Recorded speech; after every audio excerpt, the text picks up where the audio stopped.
Story number 2. Title: Confronting Shadows. In the quiet town of Eldridge, nestled between rolling hills and bordered by dense woods, lived a man named Oliver. Despite his calm exterior, Oliver harbored a deep-seated fear that had haunted him since childhood, the fear of the abandoned mansion at the edge of town. Known as Blackthorn Manor, the imposing structure was rumored to be haunted, its dark windows and crumbling facade casting a long, chilling shadow over the entire community. Oliver's unease with Blackthorn Manor had grown over the years, fueled by whispered tales of ghostly apparitions, inexplicable noises, and a tragic history that shrouded the mansion in an air of malevolence. Yet, despite his trepidation, Oliver had managed to avoid the mansion for most of his adult life, steering clear of the path that led to its foreboding gates. One fateful day, as autumn leaves blanketed the town in hues of gold and crimson, an unexpected letter arrived at Oliver's doorstep. The town council, eager to revitalize the area, had decided to restore Blackthorn Manor and transform it into a community center. To Oliver's dismay, the letter stated that his expertise as an architect was required for the project. Although honored, Oliver felt a knot tighten in his stomach at the thought of confronting the very source of his deepest fear. After agonizing over the decision, Oliver resolved to face his fears head-on. With each step toward Blackthorn Manor, his heartbeat echoed in his ears, the memories of childhood nightmares resurfacing. The air around the mansion seemed charged with an eerie energy as he approached the grand entrance, its doors creaking open in anticipation. Inside, Oliver was greeted by a surreal sight. Dust particles danced in the sunlight that streamed through broken windows, creating an ethereal atmosphere that contrasted with the decaying surroundings. His footsteps echoed through empty halls as he explored room after room, memories of whispered ghost stories reverberating in his mind. As he delved deeper into the mansion's secrets, Oliver discovered forgotten artifacts and remnants of lives that once thrived within its walls. He began to see beyond the shadows that had fueled his fear, recognizing the beauty that lay beneath the surface of neglect and decay.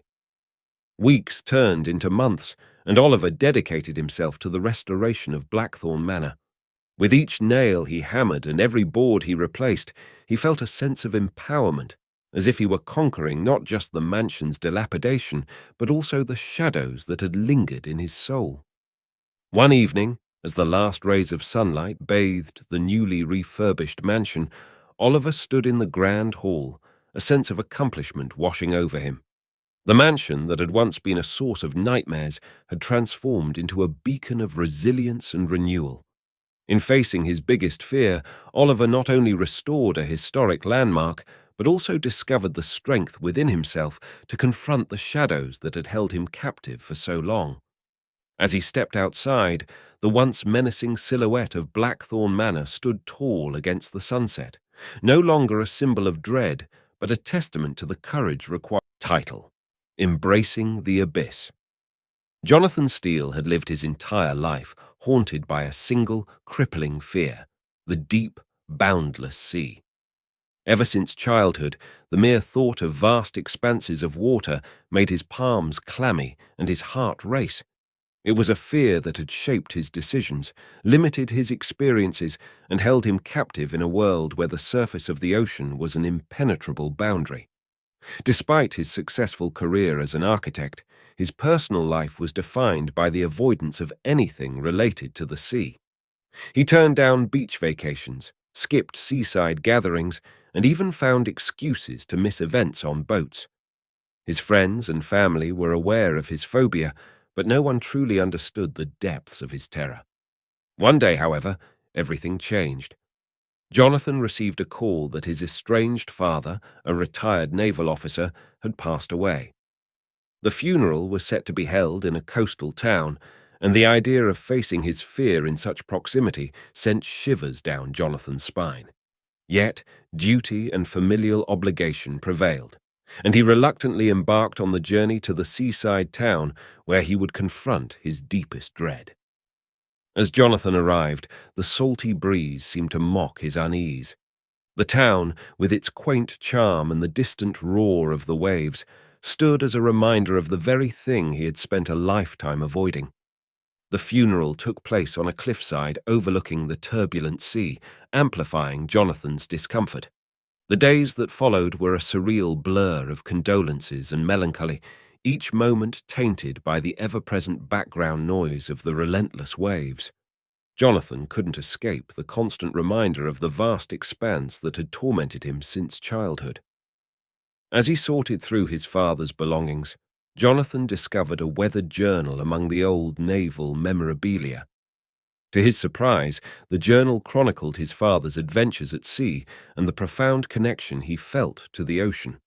It became evident that while his father's life had been intimately intertwined with the sea, Jonathan had chosen to live in fear of it. Torn between grief and the weight of realization, Jonathan found himself standing alone on the cliffside one evening. The sun dipped below the horizon, casting a mesmerizing play of colors on the churning waters below. The rhythmic sound of the waves began to transform from a source of dread to a symphony of acceptance. In a moment of quiet epiphany, Jonathan decided to confront his fear head-on. He descended the cliffside steps and with hesitant steps approached the water's edge. The cool touch of the surf on his feet sent a shiver up his spine, but instead of recoiling, he stood firm. With each crashing wave, Jonathan felt a cathartic release. The fear that had held him captive for decades began to loosen its grip. The sea, once a symbol of terror, now became a vessel of profound introspection. In that transformative moment, he realized that facing one's fears wasn't about eradicating them, but about embracing the vulnerability they unearthed. Jonathan Steele, once bound by the chains of his deepest fear, walked away from that coastal town with a newfound sense of freedom. The sea, once an abyss of terror, had become a metaphorical baptism, washing away the anxieties that had dictated his life. As he boarded the plane back home, he carried with him not only the legacy of his father, but also the resilience to confront the depths of his own fears. Number 3. Title: The Carnival of Shadows. For as long as he could remember, Alex Reynolds had harbored a paralyzing fear of clowns. It wasn't the exaggerated makeup or the brightly colored costumes that triggered his anxiety. It was the inscrutable expressions painted on their faces, hiding who knows what behind the facade of artificial cheerfulness. Alex's fear was deeply rooted, stemming from a childhood incident at a long-forgotten carnival. As an adult, Alex had carefully avoided circuses, carnivals, and any event where clowns might lurk. However, fate has a way of confronting us with our deepest fears when we least expect it. One summer, an old friend invited Alex to a local carnival, promising a night of laughter and nostalgia. Tempted by the prospect of rekindling lost memories, Alex reluctantly agreed. The carnival grounds buzzed with excitement, the air heavy with the scent of cotton candy and the distant echoes of carousel music.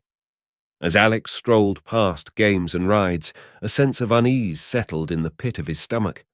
He tried to dismiss it as irrational, but the memory of that childhood incident lingered like a ghost. Just as he was about to suggest leaving, a brightly lit tent caught his eye.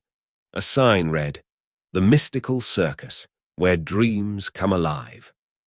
Intrigued, his friend convinced him to give it a shot. Little did Alex know that this decision would force him to confront his deepest, darkest fear. As they entered the tent, a surreal world unfolded before them. The atmosphere was electric, a kaleidoscope of colors and enchanting melodies. But in the midst of the spectacle, Alex's gaze froze on a figure emerging from the shadows. A clown, adorned with a painted smile that seemed to mock his fears. His heart pounded in his chest, but curiosity mingled with dread kept him rooted to the spot. The clown, named Jingles, approached with a mischievous twinkle in his eye. Alex tried to mask his discomfort, forcing a smile that betrayed the anxiety lurking beneath. Jingles, however, seemed to sense Alex's unease. Instead of mocking or exacerbating his fear, the clown engaged him with humor and warmth. Slowly, the irrational terror that had gripped Alex for years began to loosen its hold. The clown, once a symbol of nightmares, became an unexpected ally in the battle against fear.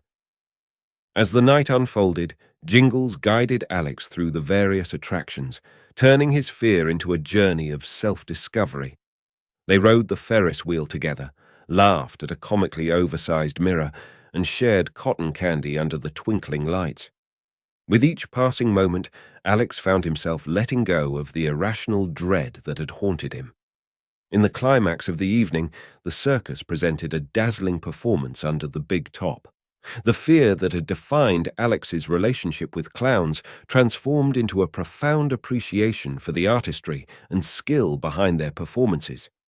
Jingles, with a final bow, revealed a message painted on his palm: "Conquer your fears, embrace joy."